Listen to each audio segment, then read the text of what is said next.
Jadi penyiraman pohon anggur itu tidak serta-merta kita siram teman-teman ya. Ada fase-fase, ada faktor-faktor yang mempengaruhi seberapa besar atau seberapa banyak kita melakukan penyiraman teman-teman ya. Ya, pada video kali ini kami akan menggolongkan faktor-faktor yang berpengaruh dalam penyiraman pohon anggur itu menjadi 5 teman-teman ya. Yang pertama yaitu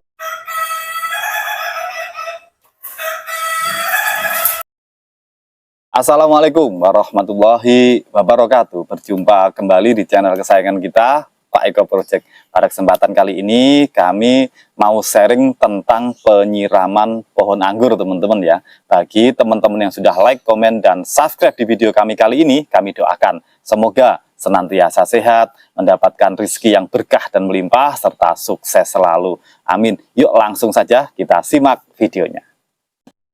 Sebelum kita melanjutkan video ini teman-teman ya, mau kami informasikan bahwa di kebun kami ini menjual bibit anggur impor yang berkualitas, yang memiliki garansi dan validitas yang terjamin.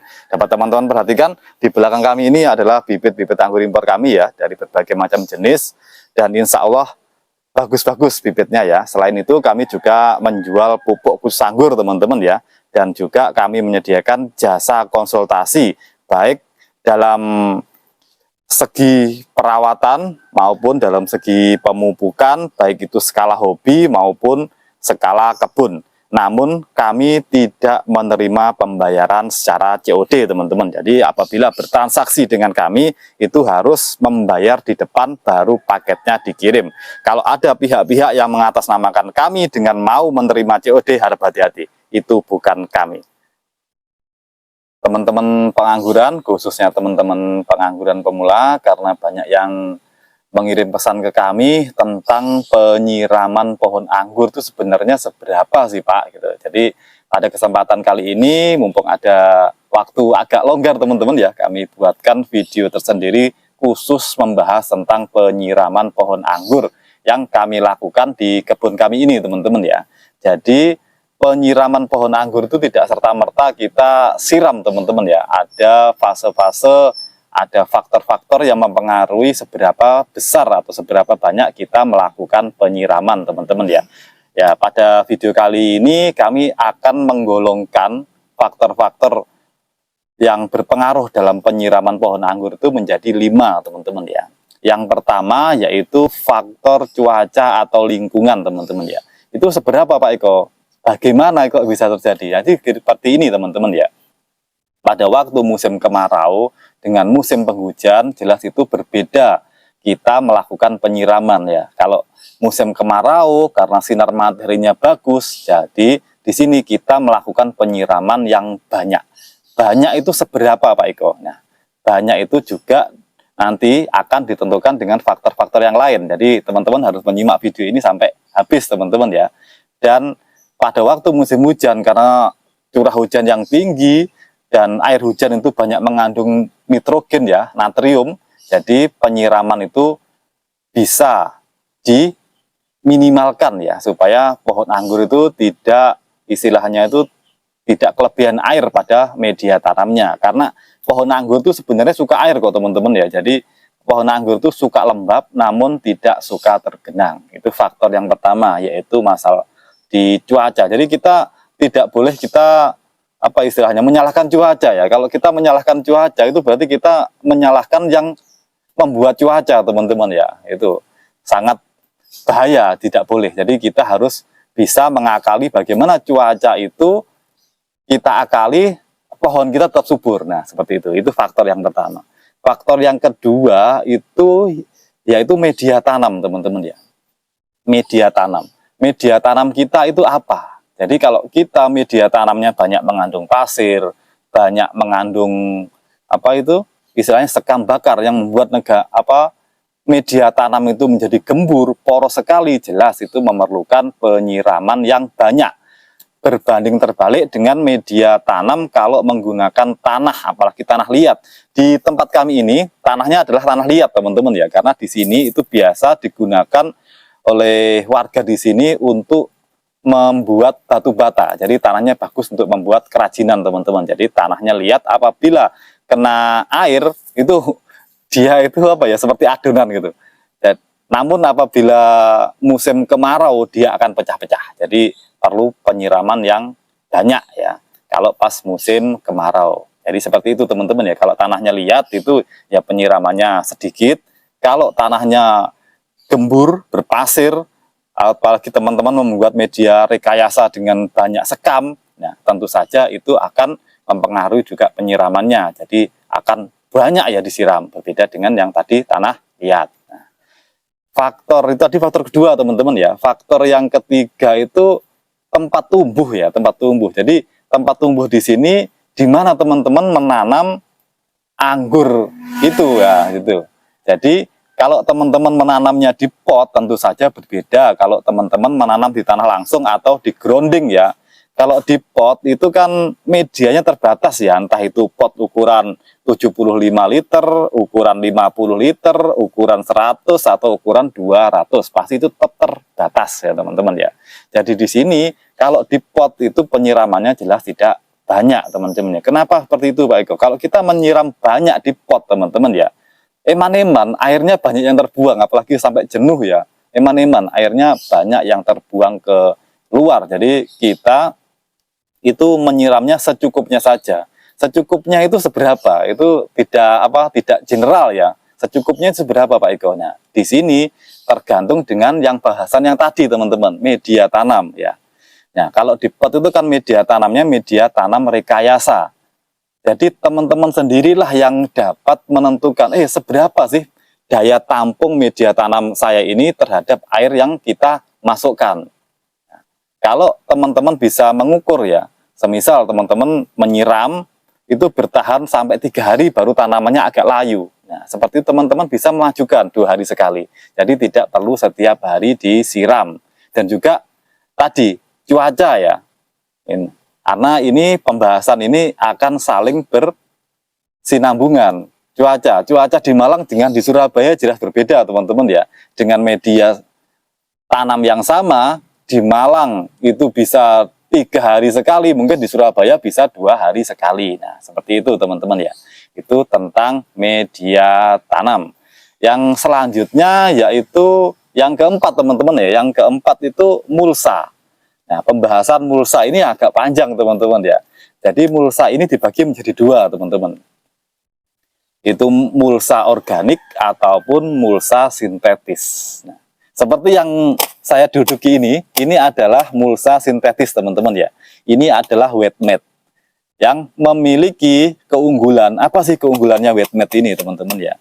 Wet mat ini keunggulannya bertahan lama, bisa tahunan ya, bisa 3-5 tahun wet mat yang berkualitas ya. Kalau kami ini menggunakan wet mat merek Isigro teman-teman ya, yang memiliki kualitas yang bagus karena ini kualitasnya ekspor teman-teman. Jadi sirkulasi udara dan sirkulasi air tetap terjaga kalau kita menggunakan wet mat seperti ini ya. Ini bisa bertahan tahunan. Yang kedua adalah mulsa organik yang sering kami sebut, metode yang kami gunakan adalah metode teraganik. Nah, seperti inilah mulsa organik teman-teman ya. Mulsa organik seperti ini. Ini di kiri kanan kami ini ada bak tanam yang berisi mulsa organik di atasnya. Jadi ini di atas, ini kami kasih gulma yang sudah kering, itu ditaruh di atas ini. Apakah harus seperti itu Pak Eko? Apakah tidak boleh daun-daun yang lain? Boleh teman-teman ya, yang tidak boleh cuma 2, daun pintu sama daun telinga teman-teman ya, intermezzo saja. Ya, jadi kalau teman-teman berada di dekat persawahan, ditanami padi di situ, otomatis teman-teman dapat memanfaatkan jerami, itu bagus. Itu di perkebunan luar negeri juga seperti itu teman-teman ya, baik itu di Thailand ataupun di negara-negara luar sana, itu kalau dekat dengan persawahan padi itu dapat dimanfaatkan, ditaruh di atas menjadi mulsa ya. Nah, keunggulannya apa? Sebenarnya fungsinya sama teman-teman ya, menjaga sirkulasi dan menjaga kelembapan, fungsinya sama. Namun di mulsa organik ini, karena ini organik teman-teman ya, organik itu dapat didekomposisi atau dapat dihancurkan oleh mikroba tanah, baik itu jamur ataupun bakteri yang ada di tanah, yang seringkali kami memasukkan tambahan supaya mempercepat proses pengomposannya teman-teman ya. Nah, jadi mulsa-mulsa organik ini apabila sudah lapuk itu akan berada di atas permukaan tanah itu sekitar 1-2 inci, yang disitulah tempat mikroba atau ekosistem mikroba tanah berkumpul di situ teman-teman ya. Dan biasanya itu menurut pengalaman kami itu akar tanaman, atau kali ini kami membahas anggur teman-teman ya, akar tanaman yang lain juga tidak jauh berbeda. Tanaman anggur itu akarnya itu naik ke atas ya, naik ke atas dan mencari nutrisi di atas tanah. Biasanya itu warnanya putih-putih teman-teman ya, maaf, tanah apa itu akarnya putih-putih. Nah, akar itulah yang akar aktif yang mampu untuk menyerap nutrisi dalam mulsa organik yang kita taruh di atas. Jadi ini prinsipnya seperti prinsip hutan teman-teman. Jadi di hutan itu kan banyak apa, ranting-ranting kering yang jatuh, banyak apa itu, daun-daun kering yang jatuh berguguran di tanah dan membentuk mulsa alami di situ. Nah, tanahnya kan subur, hutan kan, padahal hutan itu tidak dipupuk. Nah, sistemnya seperti itulah yang kami adopsi dengan menggunakan mulsa organik. Jadi di sini pakai mulsa organik, juga pakai mulsa sintetis yang berada di jalan. Di bawah ini juga kami kasih pupuk kotoran hewan teman-teman ya, biasanya dari kohe kambing. Nah, itu tadi yang ke berapa tadi teman-teman? Keempat teman-teman ya. Nah, sekarang yang kelima, ini yang pembahasan juga agak panjang teman-teman ya. Jadi penyiraman itu juga dipengaruhi pada fase tumbuh kembang pohon anggur teman-teman ya. Kalau teman-teman mulai awal tanam ya, masih bibit ya, sebaiknya jangan disiram terlalu banyak, secukupnya saja. Kembali ke secukupnya ya, kata-kata secukupnya harus disesuaikan dengan tadi cuaca, media tanam dan lain sebagainya ya, teman-teman ya. Jadi apabila masih baru menanam ya jangan dikasih air yang banyak, istilahnya itu bayi yang baru lahir terus digelonggong air, lah berbahaya teman-teman ya. Kata-katanya gelonggong teman-teman ya, biasa orang Jawa kadang bicaranya seperti itu teman-teman ya. Jadi seperti itu, jadi secukupnya aja, nggak usah banyak-banyak. Itu di fase awal, yaitu fase bibit ya, bibit baru ditanam. Setelah itu akan memasuki fase vegetatif ya. Fase vegetatif di sini adalah fase pembentukan cabang, fase pembentukan pohon, fase pertumbuhan yang paling cepat di sini. Jadi di fase vegetatif ini kita memberikan air yang banyak teman-teman ya. Nah, di fase vegetatif kita memerlukan air yang banyak, disesuaikan juga tadi ya, disesuaikan dengan kebutuhan yang dipengaruhi beberapa faktor yang kami jelaskan di depan tadi. Setelah fase vegetatif, maka anggur itu akan memasuki fase prabuah atau sebelum pembuahan teman-teman ya. Di fase sebelum pembuahan ini sudah mulai dikurangi, bahkan memasuki fase yang namanya stres air teman-teman ya. Jadi kalau di kami ini tambahan sedikit ya, kalau di kami itu pemupukan kan dipupuk, semisal hari Sabtu dipupuk, setelah itu tidak disiram 1 minggu, setelah itu dipupuk sambil disiram jenuh, kemudian dipupuk lagi, disiram jenuh, dipupuk, nanti disetreskan air beberapa hari lagi baru dipupuk lagi. Nah, kalau di kami seperti itu, istilahnya stres air teman-teman ya. Dan kalau sudah mau di pruning itu biasanya dilakukan stres air. Setelah disirami jenuh, kemudian biasanya juga kami kasih jeda sekitar 7-10 hari pasca pruning teman-teman ya. Jadi ketika tidak ada daun itu juga kami streskan, tidak kami siram teman-teman ya, sampai muncul apa istilahnya itu, muncul tunas-tunas baru. Itu biasanya mulai 10 hari, 10-20 hari itu mulai muncul tunas baru, itu baru kita berikan air dengan dosis yang tidak terlalu tinggi teman-teman ya. Untuk apa? Untuk mengantisipasi supaya daun baru yang tumbuh atau bud yang baru pecah itu tidak gosong teman-teman ya, tidak gosong. Karena kalau kelembapan tinggi, tanahnya becek, banyak air, itu juga dapat mengakibatkan gosong ya pada tunas baru yang muncul. Dan ada fase yang ini sebenarnya fase yang sangat rentan teman-teman ya, yaitu di fase bunga. Di fase bunga ini juga kita melakukan penyiraman yang sedikit teman-teman ya. Kenapa? Kalau media tanam itu basah ya, kelembapannya tinggi, itu biasanya bunga itu gosong. Jadi antisipasinya pada waktu fase bunga itu sebaiknya dilakukan pengurangan penyiramannya teman-teman ya, supaya bunganya itu tetap terjaga, sampai bisa menjadi beri, teman-teman. Terus selanjutnya itu di fase pembesaran buah ya. Pembesaran buah itu di beri sudah sebesar apa ya? Sebesar kacang tanah, teman-teman ya. Sampai menjelang feresen itu adalah fase topnya pohon anggur itu memerlukan penyiraman yang banyak ya, memerlukan air yang banyak, juga memerlukan nutrisi yang banyak, khususnya yang kandungan K-nya tinggi ya. Untuk apa? Yaitu untuk pembesaran buah, karena di situ butuh yang namanya zat tepung ya, untuk membantu membesarkan beri itu, teman-teman ya.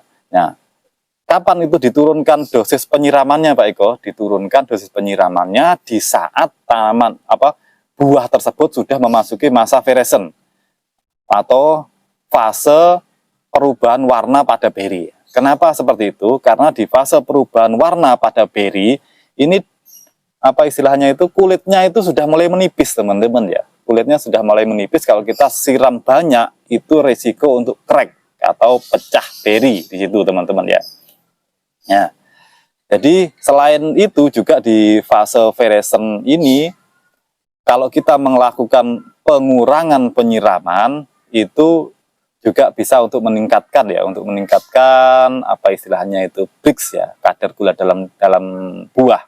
Dan nanti setelah itu ya, setelah feresen itu sudah mulai dikurangi ya, dikurangi sedikit sampai nanti 2 minggu 2 minggu sebelum panen ya. 2 minggu sebelum panen itu kalau di kebun kami ini tidak kami siram sama sekali, teman-teman ya. Nah, fungsinya apa? Ya, satu tadi.